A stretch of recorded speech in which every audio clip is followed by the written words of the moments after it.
This is Sunday, October 12th, 2014, and silver is flat for the overnight some hair in my face thing. So, why would people want to listen to me? Well, essentially, if you have wealth and you want to save it, you have to put it somewhere. You got to put it in the bank. You got to put it in some silver coins. You got to put it in a stock. If you have wealth, you have to put it somewhere into something. Like, you just can't work and have some kind of, magical mystical force that you have your credit of, I worked and I can save my labor. You got to put it somewhere. It has to go somewhere. So a lot of what happened on YouTube is people are trying to figure out, where can I put my stored wealth? And historically, precious metals were a way to save stored wealth. So that's kind of how this whole ball got rolling. And then from there, a lot of these channels go off in many tangents and so forth. But why why people listen? Like, why listen to me? Right. Well, I'll tell you something. So when it comes to things like precious metals, it's more than just like a lump of metal. There's like the price goes up and it goes down. There's supply and demand involved. And these commodity exchanges are where price discovery happens on these commodity exchanges. And these commodity exchanges start becoming more abstract as more layers are involved. Essentially, if you go to an auction, you'll see the human price discovery like in person. Like, the buyer and the seller are right there, and you can see the people who are bidding on something. And the stuff beyond that are these commodity exchanges. It's a more abstract, complicated version of that. I have a degree in accounting. Well, my first degree was in accounting. And in my accounting degree, we had finance courses and marketing, the whole works. But I enjoyed my finance classes. And in my finance class, one of them, we studied commodities and commodities being traded. And like one of the first things the professor said was that, if you're trading pork bellies, are you going to end up with, a ton of bacon on your front lawn? And we were talking about that. Like, it's really odd how when it comes to pork bellies, how these future markets are, how the prices get set on these future markets. Yet the people trading pork bellies actually don't want to have like a ton of pork on their front lawn. So the people are trading these things and there's no delivery.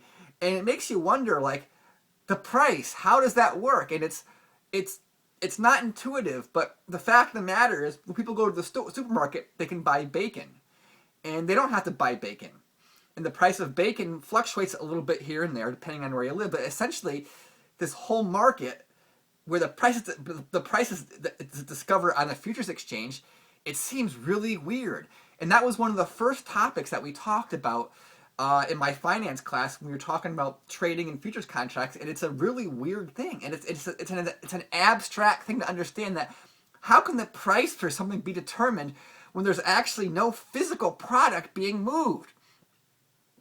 So it's something that most people don't have a grasp on because it's kind of weird, right? I mean, so precious metals, like whether it's orange juice futures, precious metals, wheat, we have these markets. And the thing I want to interject is the real thing about price volatility comes when people borrow money to buy something, right?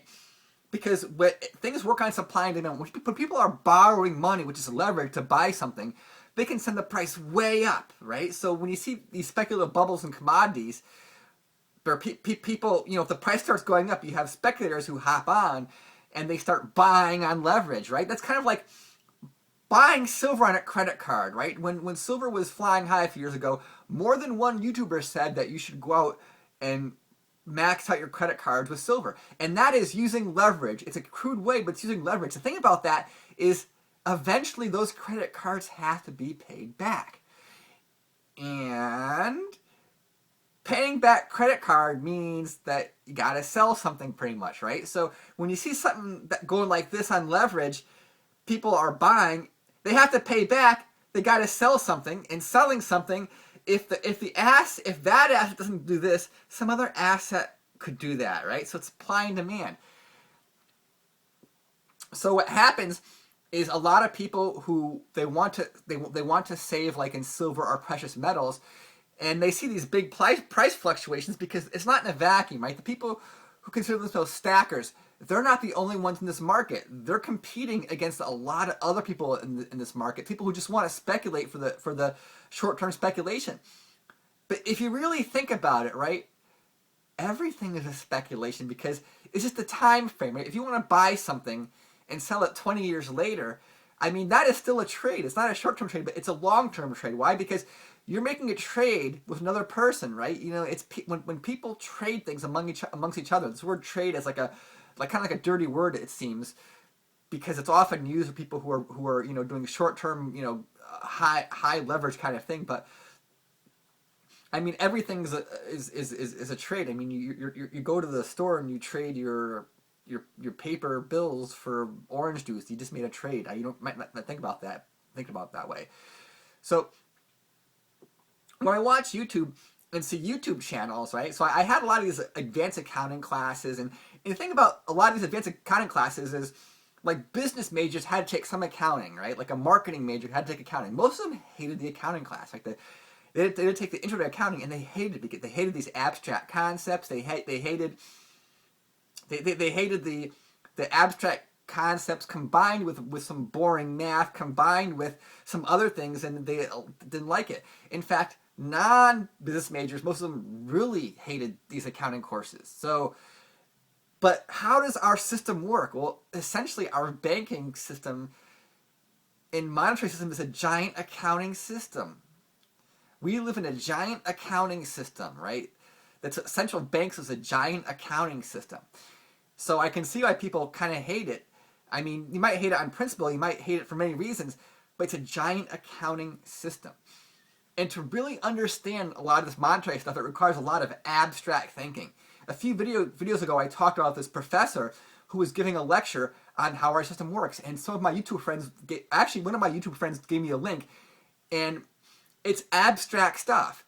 And it's the kind of things where if you're not used to thinking like an advanced accounting or advanced abstract thoughts, you'll watch it and you won't catch all these concepts at once. Well, that's kind of how our system works right now. I mean, we have a system with a lot of moving parts in it. So a lot of these YouTubers who I watch, like, are the kind of people who I sat next to in my accounting and finance class, like Josh Galt, like the guy from Hit the Bid, like Airline Trading, like Don Harold. When I sat in my accounting classes, these were my classmates. Any of those people could have been sitting next to me. That guy Hit the Bid, he wore a Babson shirt, right? I went to UConn, right? Some of my friends from UConn transferred to Babson. Some had transferred back, depending on the personality, right? But it was a Babson, Bryant, and Bentley were the 3B business schools, like in Massachusetts, right? Well, I didn't go to that. I went to UConn because it was cheaper, right? And of course, I was getting a government subsidy. So I was like, ouch, I'm getting a government subsidy. But you know what? You know, ideologically speaking, right, I want to go to private school. But realistically speaking, my ideology wasn't so strong that I wanted to shell out an extra 10 grand a year at the time. Now, probably more. So it's kind of one of these things, like, I'm aware of my own hypocrisy because, yes, I went to a state school and took the subsidy from the state government. But I justify it because I paid a lot of state income tax, a lot of taxes since then. So going back, so there's a lot of people who I watch on YouTube who, in addition to them being the kind of people who was next to me in class, when I got jobs in the corporate world, they're the kind of people I work with. So I kind of identify people who are good with these abstract concepts. And then there are other people who are marketing majors, who are learning how to sell. But they'd be lucky to add 2 and 2 to get 4. And when you look at the YouTube, the most popular channels are actually marketing channels. But I don't want to sound too negative, so I'll talk some more later.